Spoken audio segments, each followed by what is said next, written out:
Now, on my podcast, I'm going to be this Thursday. I'm going to be talk. One of the topics I have talking about is the 12-year-old girl that lied about the white boys cutting her dreads. Now, just like most people, when I heard about this story, I didn't jump on it. Um, I could have jumped on it because the video I saw before, there was actually a little black boy that was actually pinned down and some white kids was beating up on him.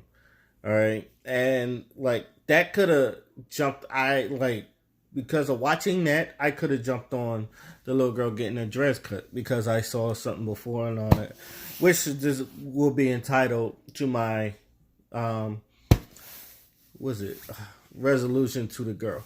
But the like people they saw it, they flipped out, they called racism.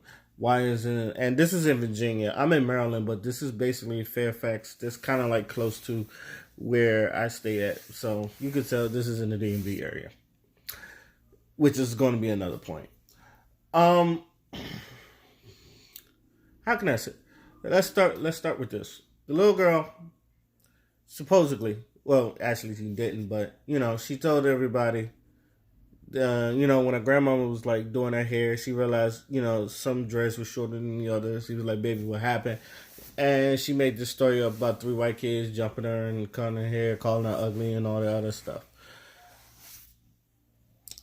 It made a big mess of news and all that other stuff. Come to find out, girl was lying. Okay, let's start with the girl first. First of all, and I hope no one does this. I haven't seen anyone do this, but I hope no one does this. I hope no one chastises the little 12-year-old girl. All right, this is a learning experience. You need to sit down. I hope whoever her parents or whoever grandparents, you need to sit down and you need to talk to her about why lying is a good. Because I know people are kind of embarrassed because you kind of put yourself out there, but at the same time, she is 12. I'm pretty sure she didn't even think that it was going to get this big. But it will show you that your parents, at least you know that you have a family system that will ride out for you, which is why I never lied much because my families will ride out for me. And if it was something that was my fault, I would tell them that was my fault. But it was something that I couldn't handle, I will call them and they'll ride out for me. My mother and my father. Like we have a history. Of riding out on people, and because we didn't lie about shit, we didn't need a reason to. All right. So to me, that shows the fact that they did this. It's good parenting. We want something done, and the teacher's not doing nothing about it. We're gonna call so much. So let's not. As black people, we should be proud of this situation because we always talking about how kid like the parents don't really ride out for. Or it seems like no one's really looking out for. Nobody's really looking out. Second, as someone that used to be bullied, and I'm pretty sure she has been bullied about her dreads. Kids are evil. Let me stop saying kids are evil. Kids are honest. We usually say the first thing that comes out of our mouth, and it's usually hurtful. It's like no cut cards. Like you don't really learn your words. Like they tell you sticks and stones and break your bones and words that never hurt you. But especially if you're like the DMV era, we known for joning. Like I know everybody's like, oh, black people like we crack jokes. Oh no, like I say this all the time. In DMV, we're known for joning, and that shit cuts deep. Where they'll cut deep enough to make you want to fight. That's it. Like we sometimes have no cut cards as grown adults, and sometimes we'll join you until like someone's out of crying or someone's swinging. I've seen it happen. I've been a victim of. I've never cried, but I've like, there's been days I've been lit up, and now like I've never cried. I just had to get better. I know one dude. To not ramble. I know one dude, nigga cooked me like bad. Like I tried to get him, but he cooked me bad, and I didn't cry about it. I was like, I need to get better at this because I can't be like. I I can't be getting cooked like this bad and not having no good retorts and something like that. I'm gonna at least have some quotables in. Even if I lose the Jonan battle, I'm gonna at least have some quotables in. Like them niggas going back and forth, but ugh. All right, that's just me. Like when I got bullied, I learned how to adapt from bully where I wasn't bullied no more. Like I had to fight back. Um, with her, I'm pretty sure like she's been talked about with her dreads, especially because hers is very freeform. And I'm not gonna lie to y'all. I love freeform dreads, but yes, they do. Wow, they are wild. They're not. They always look tame because they're freeform. They kind of look like palm trees. You'll look like walking palm trees walking around the fucking until they're really, really grown. Like the Jadis, like the real short ones that look like kind of like palm trees and all that other stuff.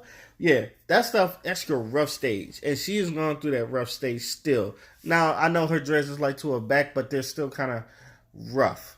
All right. It's not until like I don't know. It takes like 10 years. I say this all the time. I don't know how long she's been going to jail, but I know it takes like 10 years for like your dress to be fully like just dripping down your head and looking real, real, real good on a Rastafari. Or, you know, your shit gonna look like Gunplays or Kodak Blacks or some shit like that. That's how, like depending on your hair texture, dreads, very random. And her dreads are nice. Don't get me wrong, her dreads are nice. But it does make her look kind of boyish. And I'm pretty sure that's what. And her going into puberty, it kind of trying to find herself being a woman and all that stuff. Because I don't know if she a tomboy or if she's just like want to be a girly girl. But yeah, I'd be lying if I said the dress kind of make her look. Because I thought it was a dude. I thought it was a little boy at first, and then I realized it was a girl. I was like, oh. So right then, I knew she was being bullied. If I'm thinking she looked like a boy, I'm pretty sure like them kids are like getting on her. And I was watching Lovely T, and someone she was like, she said that one of her tea sippers thinks that she doesn't like her dress and she wants them cut. I can see that. The thing is, especially with black women, when you gotta cut them dreads, you gotta cut them short, and then you gotta start over. So you gotta, and I know like when women go natural, is it's not like white women where white women. So I'm not gonna say you white women have it lucky, but like black women when they're like trying to regrow their hair, it doesn't go. It doesn't come down. So even when you have that short hair, you could like style it to like at least make it look good. Some women they have to go through that Florida Evans phase. Now, it's nothing like I'm not being mean about the Florida Evans phase. Like I've grown my hair out. I've gone through the Florida Evans phase. That's a tough phase sometimes because your hair doesn't grow evenly. Sometimes, like your top, for most people, your sides will grow out first, and then your top, like it takes slow to build up for most people. Or it's the vice versa. The top will like grow up much, and much you're not gonna get much in your side. So a lot you have to like style it up and something like that to make it look good. You can't really perm it because it's too little and it'll look funny and all that other stuff. You gotta you gotta understand the progress of a black woman's hair is fucking ridiculous. Like the scissor, like before scissor like got that long luxurious hair, or my homegirl Mayana, she got that long luxurious hair. I know she had to go through that Florida Evans phase too. That's the one reason why some of these women wear weaves, and then like when you take it off, they hang time is like down here in their cornrow, but they hang time is like barely touching their back. Yeah, they're going through that Florida Evans phase, and sometimes they're very insecure about their hair. It's okay, but me as a man, and I'm a lover of natural hair, I have to like encourage that. Even though I call it the Florida Evans phase, like the Ush Bush, or during our kids' days we call it the Ush Bush. Like if she would have cut her hair now, she's gonna have to go through that phase and all that other stuff. So she's gonna, but I'm pretty sure with her dreads, I don't know. We gotta like you really gotta ask her, do you want your dreads or not? Because I don't personally think you should put dreads on kids unless they really, really, really want them. Now, this is coming from someone that wanted dreads as a kid because, like, I used to grow up my hair and cornrows was a thing. Everybody was getting cornrows, and Allen Iverson was like the biggest ball player ever, and he had them cornrows, so everybody was growing their hair out to get cornrows. And then the crunk era came out, and everybody was getting dreads, so all like I had an afro and I wanted dreads and all that other stuff, but my grandparents made me cut my hair. And I was so mad. But then again, I wasn't taking care of my hair much anyway, so like I would have the plaits or individuals or box braids or however you want to call it. I would have those, keep them in for a month and then like take them out. But man, I really didn't want dreads, because a lot of my friends had the dreads, and then you kind of realize like dreads are a bitch to take care of. Like that's a commitment. Dreads are not just like some type of hairstyle. First of all, dreads are a commitment, and that's why like I used to fight a lot for women to have wear their natural hair because like it's a fucking commitment sometimes. Now, as far as a little girl, I'm pretty sure you know, never cry wolf. All right. I'm pretty sure you read the story The Boy Who Cried Wolf. Those are one of the stories I've grown up as a little child reading, and The Boy Who Cried Wolf always stuck to me because at the end like when the wolf actually appeared and attacked the boy, no one listened to him because he kept lying to the villagers. So we all know the story of The Boy Who Cried Wolf. It's never good to cry wolf at all. So let me tell you this, homegirl. I don't think you should be. I hope you're not being yelled at. I hope you're not being chastised. But I feel like the outside people, this should be teach her this learning experience. No, not to lie, because when shit like this really happens, you want someone to believe you. And if you're known as a pathological liar, no one's gonna believe shit has happened to you, even if it does. And if you do not want that, trust me, look at Jussie Smollett. Now, I don't look, I wasn't there. I don't know if it really fucking happened or not. People think he's lying. I think he's lying. There was gay people think he was lying. So, just look at that situation. And even Derek Jackson said, Jussie Smollett's a trendsetter and all that other stuff. But little girl, just it's okay. I understand you're going through puberty. I mean, I don't know your body at all. I don't know what you're going through, but I do understand that sometimes you don't really want to dress no more. You probably want to try something new, and it's hard to, like I said, dreads don't come out. Like you can't take out dreads. You have to cut them, and like I said, they're fucking commitments. So when you cut off that commitment, you really it's having to start over.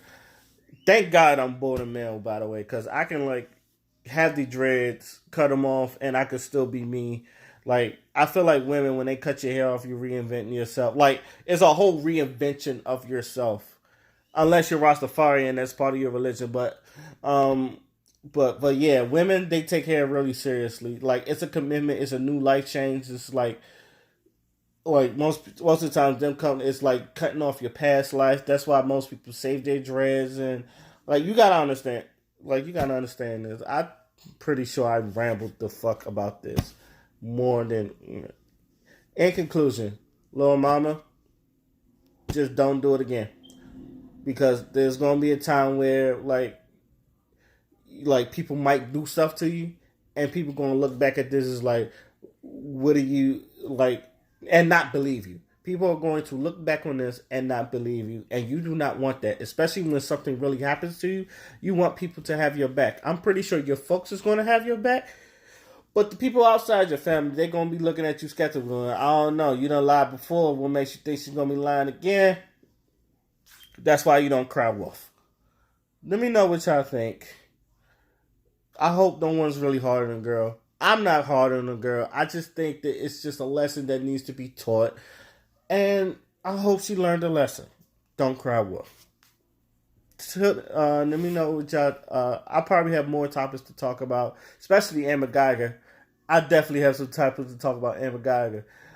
Till then, my name is Oskino Fly, and I'm out. Peace.